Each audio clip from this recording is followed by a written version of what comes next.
नमस्कार. माझं नाव प्रशांत निकम आणि महाराष्ट्र माझा या चॅनलमध्ये तुमचं सर्वांचं स्वागत आहे. मित्रांनो, आपण नेहमीच नवनवीन विषय आपल्या युट्यूबच्या फॅमिलीसाठी घेऊन येत असतो. त्यामुळे जर चॅनलला सबस्क्राईब केलं नसेल तर सबस्क्राईब करा, लाईक करा आणि शेअर करायला विसरू नका. म्हणजे अत्यंत महत्वाची माहिती ही आपले नातेवाईक मित्र यांच्यापर्यंत पोहोचते. थंबनेल वरून विषय तुमच्या लक्षात आलाच असेल की माणूस आनंदी, दुःखी आणि डोपामाइन याचा काय संबंध आहे. म्हणजे ज्यावेळेस नेमका माणूस आनंदी होतो त्यावेळेस त्याच्या शरीरात काय बदल होतात, त्याच्या मेंदूत काय बदल होतात, किंवा माणूस ज्यावेळी दुःखी होतो तो कशामुळे होतो.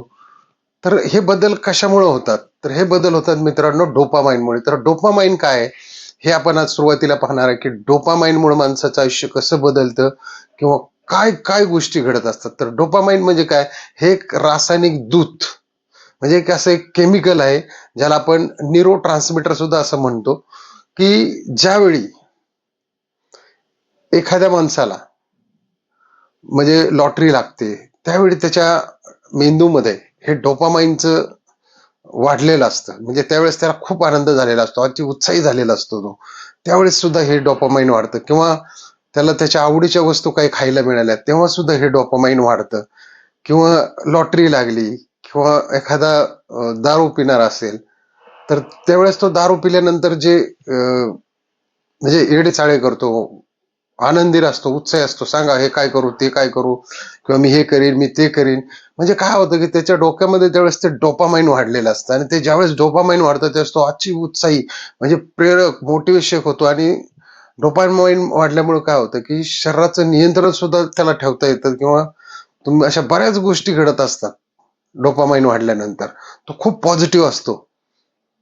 पण याच्यात सुद्धा आता हे डोपामाइन ज्यावेळी वाढतं त्याच्यामध्ये सर्रास जे व्यसनाधीनतेमुळे जे डोपामाइन वाढलेलं आहे, म्हणजे तुमचे काही लोकांना बघा सिगरेट ओढल्यानंतर, गांजा ओढल्यानंतर किंवा दारू पिल्यानंतर किंवा आणखी काय औषधाची मेडिसिनची नशा केल्यानंतर, ज्याला आपण नार्कोटिक्स असं म्हणू शकतो. तर हे जे डोपामाइन वाढतं हे फक्त स्पाइक म्हणजे तेवढ्या पुरतच वाढतं. तो एकदा रात्री झोपेतून उठला की तो सकाळी पूर्ण निगेटिव्ह असतो. पूर्ण ते डोपामाइन कमी झालेलं असतं त्याचं. आणि त्याला फक्त आळस, नैराश्य आणि याच्यातून त्याला काहीही सुचत नाही. म्हणजे ज्यावेळी डोपामाइन कमी होतं त्यावेळी त्याला खूप त्रास होतो. म्हणजे आत्महत्येची भावना येते किंवा त्रास होतो, झोप येत नाही, भूक लागत नाही, संपूर्ण ज्याला आपण जीवनमान म्हणतो ते उद्ध्वस्त झालेलं असतं. आता नॅचरल पद्धतीने जर डोपामाइन वाढवायचं असेल म्हणजे व्यसन न करता, तर त्यासाठी काय करायला लागतं की त्यासाठी तुम्हाला रोज 10-15 मिनिटं सायकलिंग करायची, व्यायाम करायचा आहे, चालायचंय, चांगल्या गोष्टीचं वाचन करायचंय, किंवा घरामध्ये जी काही छोटी छोटी कामं असतात, कपाटावरणी असेल किंवा बाकी काही घरातली कामं असतात, ती केल्यानंतर तुमच्या मेंदूला म्हणजे डोपामाइन खूप तयार करतं आणि बरं वाटतं. तुमचा मेंदूच तुम्हाला बक्षीस देतो, असं एक भावना संकल्पना त्याच्यात तयार होते. त्या पद्धतीने. किंवा मग आपण जे जेवण खातो ते आवडीचं जेवण खायचंय, त्याच्यानंतर त्याच्यामध्ये प्रोटीन असणं गरजेचं, जे डोपामाइनला इन्क्रीज करतात म्हणजे वाढवतात. दूध असेल, अंडी असेल, डाळी असतील, बरेच काय असे पदार्थ की ज्याच्यामुळे डोपामाइन, हे शेंगदाणे वगैरे, याच्यामुळे डोपामाइन तुमचं चांगलं डोपामाइन हे वाढत राहतं. आणि चांगले म्युझिक ऐकणे.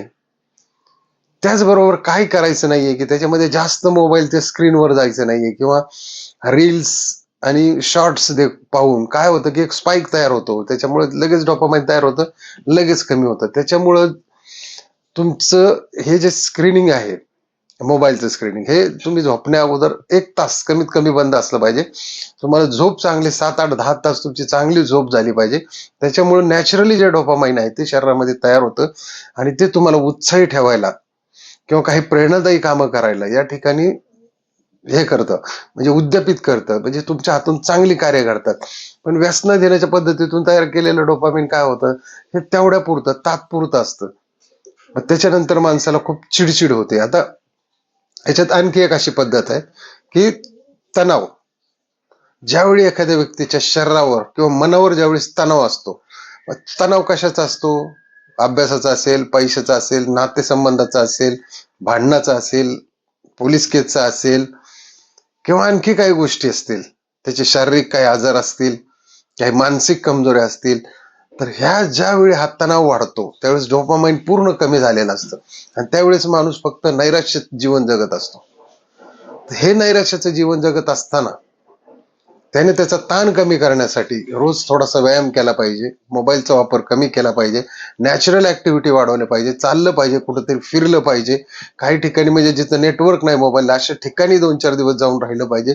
त्याचबरोबर आणखी जर जास्तच बोधरेशन असेल तर तुमच्या जवळच्या व्यक्तीला तुमचं मन मोकळं करा, जेणेकरून तुम्हाला मदत घ्यायची असेल तर तुम्ही मदत घेऊ शकता. परंतु तुम्ही मनामध्ये अशी नैराश्याची भावना तयार करून न बसता ह्याच्यामध्ये तुम्ही इतरांशी मित्रांशी बोलू शकता किंवा काही चांगली छान छान पुस्तकं वाचू शकता, ज्याच्यामुळे तुम्हाला तुमच्या आयुष्यामध्ये काही चांगल्या गोष्टी करायला किंवा जे डोपामाइन वाढायला आपण म्हणतो ते मदत होते. कारण ज्यावेळेस तुमचं डोपामाइन कमी होतंय ताणतणावामुळे त्यावेळेस शरीरामध्ये आपोआप कॉर्टिसॉल नावाचं जो केमिकल आहे त्याचं सिक्रेशन वाढलेलं असतं आणि कॉर्टिसॉल ज्यावेळी वाढतो त्यावेळी पूर्ण माणूस हा तणावामध्ये किंवा नैराश्यामध्ये जगत असतो. त्याच्यामुळे मित्रांनो डोपामाइन वाढण्यासाठी चांगल्या गोष्टीच्या सान्निध्यात राहा. कारण बऱ्याच चांगल्या गोष्टी तुमचं कोणी कौतुक केलं, तुम्ही एखादं छानसं काम केलं तरी सुद्धा तुमचं डोपामाइन वाढलेलं राहतं. परंतु तुम्ही असं काही गोष्टी बघा, आता दारू पिल्यानंतर डोपामाइन वाढणे किंवा मटका लागल्यानंतर तेवढा तो तात्कालिक उत्साह डोपामाइन वाढणे, तो एक आनंद तुमचा तुटपुंजा राहत असतो आणि तो परत तुम्ही खेळला, तुमचे पैसे गेले की परत तुमचं डोपामाइन कमी होतं आणि लगेच तिथे कॉर्टिसॉल नावाचं केमिकल तयार होतं आणि तुम्ही पुन्हा एकदा नैराश्यात जाता. म्हणजे बऱ्याच अशा काही गोष्टी आहेत की त्या तुम्हाला तात्कालिक स्पाइक करून जातात, म्हणजे तेवढ्यापुरता आनंद देऊन जातात, पण त्याच्यानंतरचं जे मागचं जे दुःख आहे ते दुःख माणसाला खूप त्रास देणार असतं. त्याच्यामुळे सुख दुःख हे सगळं डोपामाइन वरती डिपेंड असतं आणि कॉर्टिसॉल वरती जे केमिकल तयार होतं ते. त्याच्यामुळे तुमचं डोपामाइन योग्य ठेवण्यासाठी योग्य तो तुम्ही पॉझिटिव्ह थिंकिंग करा, चांगल्या लोकांच्या सहवासात राहा किंवा देवाला वगैरे जा. जा कुठल्या वारी समजा गुरुवार असेल तर कुठे दत्ताला वगैरे जाणे किंवा यांच्यामुळे काय होतं की तुमची पॉझिटिव्हिटी वाढत जाते आणि तुमचं डोपामाइन हे नॅचरल पद्धतीने तयार व्हायला सुरुवात होते आणि त्यावेळी माणूस तिथं नेमका पॉझिटिव्ह विचार करतो. पण जर तुम्ही व्यसनाधीनच्या काही लोक बघा या डोपामाइनमुळे व्यसनाधीन झालेले असतात, त्यांना काय होतं की दारू उतरल्यानंतर लगेच दारू लागते. मग तिथं काय होतं, व्यसनाधीन होतो माणूस किंवा तंबाखू लागते किंवा सिगरेट लागते. बऱ्याच गोष्टी हा माणूस ऍडिक्शन, डोपामाइनला ऍडिक्शन म्हणून सुद्धा ओळखलं जातं. कारण पहिले लोक काय करायचे की काही काही गोष्टी अचीव करायचे, म्हणजे एखादा डोंगर चढणे किंवा एखादी खाडी पोहून जाणे, त्याला हार्ड वर्किंग मधून डोपामाइन घ्यायचे ते. पण आता कसं झालंय की फक्त ऍडिक्शन, ऍडिक्शन म्हणजे काय, सिगरेट ओढणे, दारू पिणे, जेवढी काही व्यसने आहेत ती लावून घेणे.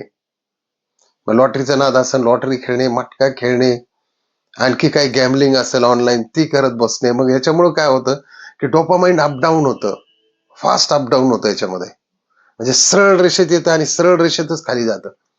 म्हणजे इन्स्टंट डोपामाइन वाढतं, इन्स्टंट कमी सुद्धा होतं. त्याच्यामुळे माणूस हा सारखा सुख दुःखाच्या तणावामध्ये जात जातो आणि मग त्याला मानसिक व्याधी तयार व्हायला लागतात, आजार व्हायला तयार जातात. त्याच्यामुळे मित्रांनो चांगल्या सवयी लावा आणि तुमचे चांगलं डोपामाइन तयार करण्यासाठी योग करा, कुठले खेळ असतील खेळ खेळा, आनंदी राहा, उत्साही राहा, व्यायाम करा आणि रोजचं आयुष्य व्यवस्थित जगा आणि मोबाईलच्या सोशल मीडियापासून थोडस 1-2 तास दूर राहा. म्हणजे सारखं सारखं त्याच्यामध्ये सुद्धा त्याने सुद्धा डोपामाइनचा स्पाइकच बसतो. तर चला मित्रांनो, आजचा डोपामाइनचा व्हिडिओ तुम्हाला कसा वाटला, हा खूप नवीनच व्हिडिओ आहे, तर नक्की कमेंटमध्ये लिहा आणि जर सबस्क्राईब केलं नसेल तर सबस्क्राईब करा, लाईक करा आणि शेअर करायला विसरू नका. जय हिंद, जय महाराष्ट्र.